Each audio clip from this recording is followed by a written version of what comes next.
Housing costs are still out of reach. And another thing that your administration is trying to tackle, many Americans, the average age of first-time home buyers are now up to age 40, which is sad.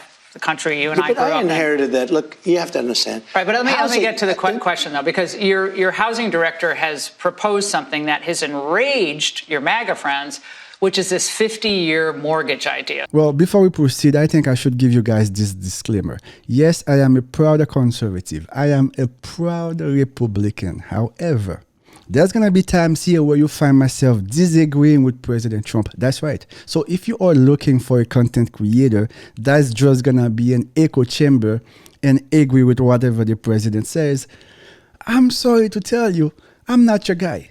But if you are looking for someone that's going to keep it real, someone that is here to uphold and promote conservative values, someone that is not afraid to say, Mr. President, right here, we cannot rock with you. This point right here, we do not believe is going to benefit the American people. Well, I'm your guy. 50-year mortgage idea. So a significant MAGA backlash, calling it a giveaway to the banks and simply prolonging the time it would take for Americans to own a home outright. Is that really a good idea? It's not even a big deal. I mean, you go from 40 to 50 years, and what it means is you pay something less from 30. That some people had a 40, and then now they have a 50. All it means is you pay less per month. You pay it over a longer period of time. It's not like a big factor. It might help a little bit. Mr. President, you are making it extremely difficult for us conservatives to defend you. Come on, 50 years. It is a big deal. It is a big deal. Let me tell you. If you need 50 years to pay out a house, you are not ready to buy a house. And honestly, most financial advisors will tell you, you should be able to pay out your house in 15 years or max 20 years. Even 30 years is a push. Now we are talking about 50 years. Mr. President, listen, you have been doing a great job as a president. But on this one, nah, we cannot support you on that, Mr. President. It is a bad idea. And one thing we should mention, yes, less people are buying houses. It's not just because the economy is bad. I think the priorities have changed. The new generations, they are now prioritizing traveling more, going out more. Before, buying a house, having kids was the ultimate, I believe it was the ultimate American dream. But now I think with the new generations, they have seen more. There's the internet. They want to travel. They are passport ready. A lot of MAGA folks are not thrilled about this idea of hundreds of thousands of foreign students in the United States. We have about 350,000 Chinese. One point during COVID, you were going to, push to, get them out, but that was pulled back. You've said as many as 600,000 Chinese students could come to the United States. Why, sir, is that a pro-MAGA position when so many American kids want to go to school and there are places not for them and these universities are getting rich off Chinese money? Sure. Never said about China, but we do have a lot of people coming in from China. We always have, China and other countries. We also have a massive system of colleges and universities. And if we were to cut that in half, which perhaps makes some people happy, you would have half the colleges in the United States go out of business. So what? Mr. President, you are making it extremely difficult for us conservatives to defend you. Yes, a lot of colleges here in America need to go out of business for many reasons. First of all, most of these schools, they are not teaching those students anything. They are talking about gender studies, history, English major. Come on, you are an American citizen. You were born here and you went to college for 4 years and then you majored in English. Come on, this should not be allowed. And here's another thing. When you allow all these international students to come here study in America, you are giving these universities leverage so they can keep increasing the prices. That's why you see most of those big universities, $50,000, $60,000 a year. A big shout out to Laura Ingraham because she's actually doing what journalists are supposed to do, asking the hard questions.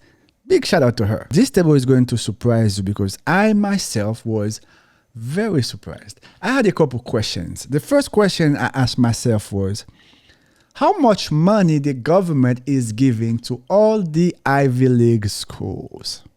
The second question I asked myself was, how many international students we have going to all the Ivy League schools. Why is it important? It is important because if the government is taking the US citizens' money to give to these Ivy League schools, therefore, those Ivy League schools should be for US citizens. Now, of course, we may have a couple spots open for international students. However, if you guys look here, let's look at Columbia University. Columbia University, the government give them about $990 million, right?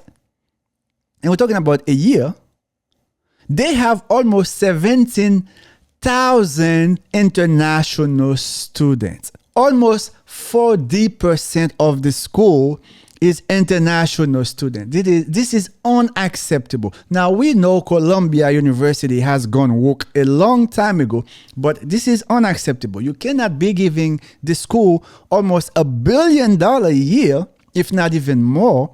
And then the school, they're not even prioritizing US citizens. Now you have almost 40% of international students come to the school using all the benefits and then take the skills they learn, take everything they learn and go back to the country.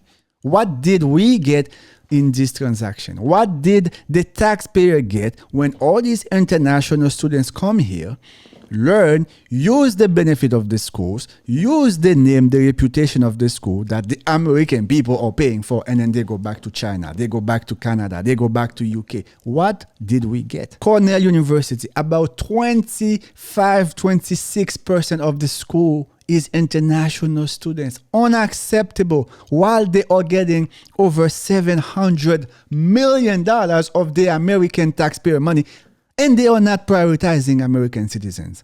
Unacceptable. There's never going to be a country like what we have right now. And does that the mean Republicans have to talk about it, Laura. And does that mean the H-1B visa thing will not be a big priority for your administration? Because if you want to raise wages for American workers, you can't flood the country with tens of thousands or hundreds of thousands of foreign workers. You also do have to bring in talent. When we a have country plenty of talented people no, you here. Don't. No, you don't. We don't have talented people here? No, you don't have. You don't have certain talents, and people have to learn. You can't take people off an unemployment line and say, I'm going to put you into a factory where we're going to make missiles, or I'm going to put How did we ever do it before? President Trump, we certainly have a lot of talents here in America. And I think most people would agree that the things we do at our job, we did not learn them from schools. No, we learned them while being at the job. So the only thing it takes is for the company to provide proper training. When you guys look to your left here, this is the companies that have the most H-1B visas. We have Amazon all the way on top. Amazon Web Services, AWS, they have over 13,000 people. You have Microsoft, you have Apple, you have Google, IBM, Deloitte, EY, PwC, all the big four, Oracle, Uber, right? And the interesting thing is, when you look all the way to your right, this is the type of jobs these companies are hiring those foreigners for. All these roles, ladies and gentlemen, you can easily find people from thousands of universities in America to get this job. We're talking about software engineering, come on, cloud engineers, data scientists, IT consultants, software engineer, come on, right? Most technology job, tech advisor, come on, guys, engineers. A kid that is graduating college from Pace University, from Miami, University of Miami. This kid should not be competing with someone in China. This American kid that is graduating from Virginia should not be competing with someone in Dubai, with someone in London, with someone in France. Come on. This is where I do not agree with President Trump, because most of the jobs that are being held with H-1B visas, those jobs are, you can easily find US citizens here in America to get those jobs. That being said, Mr. President, these companies are not hiring these foreigners because they cannot find people here in America. No, you know why they're doing it? I know why they're doing it. They are doing it because they want to cut costs. They are doing it because they do not want to pay American citizens. Which Democrats should Republicans be most worried about going forward in 2028, perhaps? Well, I wouldn't want to say, because that gives that person an immediate boost. It's like when they say, are you going to attack Venezuela? Are you going to attack this one? Are you going to attack? Yeah. I say, I'm not going to tell you whether or not I am. Whatever candidate the Democrats have, we're still going to have to take them seriously, because if Kamala Harris was able to get 70 million votes, I think that says a lot about the machine, the propaganda machine the Democrats have been using to brainwash the American people to get them vote for any incompetent person.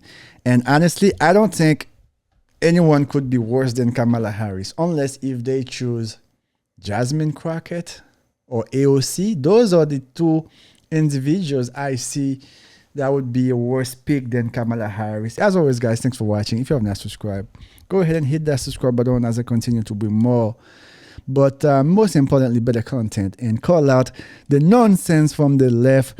We are here promoting and upholding conservative values because this is what we believe in. We are here to remind people how great America is, how amazing this country is, because a lot of people don't understand the greatness of this country. Me, as someone that was not born here, as someone that travels the world, this country right here.